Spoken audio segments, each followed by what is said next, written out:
talk about what was the determining factor in when you were weighing free agency versus coming back to the Argos? Well, the big factor was a matter of two things. One, my thought process was, do I want to go to another team?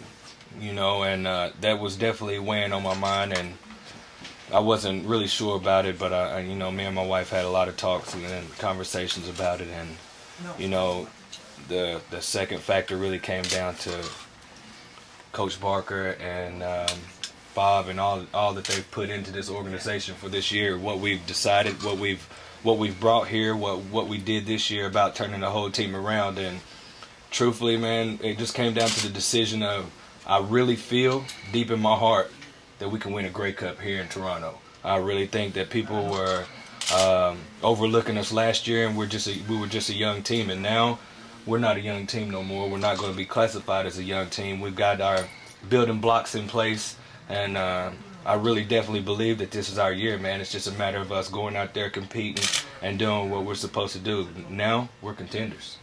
With the way the 2010 season ended, although it was beyond many expectations, you did well. Going to Montreal, do you still feel that now that just made you hungrier? That made me a lot more hungry, actually. That was a bad taste to have in your mouth whenever you leave the Eastern Finals getting beat like that.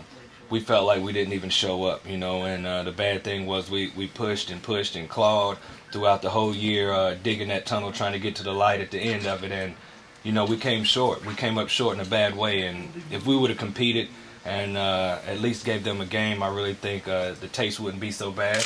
But we didn't play worth a crap, and we all know that. But I definitely think that's my fire-burning energy for this whole offseason, is to know, you know, who's the dominant team in the East. Everybody knows it throughout the nation, and it's time to dethrone that giant. I mean, they've been running for a long time, and I definitely believe that the Argos can be that next one.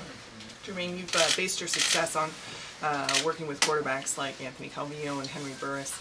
How do you feel going forward with this team when there is a bit of uncertainty at the quarterback position? I feel good, actually. You know, a lot of people talk about how uncertain it is, but you've got to look at the performance that our quarterback did do this year. I mean, he came in as a rookie, never playing in the CFL before, and he took us to the Eastern Finals. You know, I don't know too many quarterbacks that's came into this league and done that. So you definitely got to give him that for a building block. And behind him, we've got Dalton Bell, who I really think is a great quarterback and will be a great quarterback in this league. And, you know, so we've got great options about who's going to end up being a starter, who's going to take over and become the leader of this team behind center. And, you know, I love it. I didn't think that we had a good quarterback, and I didn't think that we could be better than what we were last year. I wouldn't be here. And it's about winning championships. That's what this league's about. That's what my career is about right now. You know, I mean, I've got, 3 years here, and I'm expecting to win 1, maybe even 2. And if 3 comes, so be it. Knowing you're one of the leaders on this team, what are your priorities for this upcoming season? Well, to come in to training camp ready to go. You know, a lot of the young guys watch me. I mean, they're making sure if they see me out there going hard, giving everything that I've got, it gives them a little boost. You know, I really respect all the guys on this team from the respect that they've given me from just walking in, being a newcomer to this team, making me a captain. You know, they definitely have a lot of love for me, and guys say it throughout the year, man. They love it whenever I'm out there practicing hard, even giving the defense a look at scout teams sometimes, you know, just for the fun of it. They love that, and that's what I'm going to do. I'm going to continue being me. I'm not going to try to do no more, try to make more plays than what I did last year. I feel like I let the fans down a little bit. You know, things happen for a reason, but when I got hurt, I mean, it's the first time I've ever sit out 5 games in the season. First time I ever had to sit out and watch people play from the sideline. So it hurt me. I feel like I let the fans down. I feel like I let my team down a little bit, and I'm expecting to come back to be better than what I was last year. That being said, how important is it to improve the receiving core, not just from within yourself, but the teammates and the younger guys around you? Well, I think it's a step that we definitely end up making coming into training camp. You know, the best thing is I think we're all on the same page right now. We understand the offense. We know exactly what Barker and Elizondo want. So we're just going to go out and perform the way we're supposed to. Guys can't be classified as young guys anymore because they sat through the offense for a whole year. So I definitely believe there's going to be some guys that step up and we're looking forward to it. You know, I'm looking forward to seeing which young guy wants to step up and be a playmaker in this league, and I'm definitely going to press that a lot myself as a player on the field to my receiver corps, because I love all those guys, and they know that playtime's over whenever training camp comes around.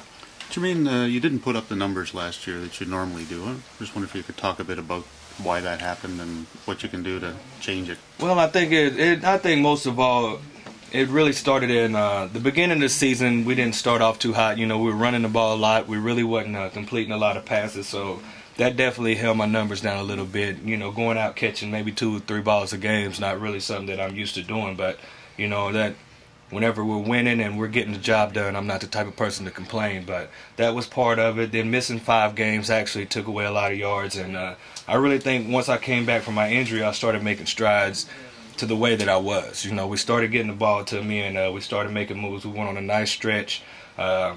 And I really think that's where we're going to start up right now from the get-go, coming in 2011 in training camp. That's the reason why I'm not worried. I'm definitely I signed back for the reason of knowing that this year is going to be better than it was last year. And anybody that expects anything different is foolish, actually, because I'm bringing it all. What is it about Barker that makes it a nice fit for you here? What does he do that resonates with you? Well, he's always been my favorite coach, just to tell you the truth. I mean, I just love his energy whenever it comes down to it. He's got the energy that all players love to see.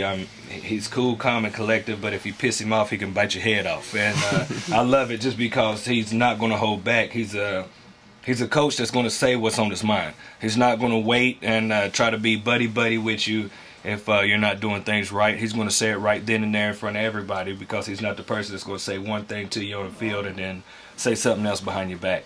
And you got to love a player. I mean, you got to love a coach like that, you know. And I think that's the respect that he's gained throughout all the players on the team, is that they know he's a straight shooter. He's going to do whatever he can to win. And I'm pretty sure right now his focus is on winning that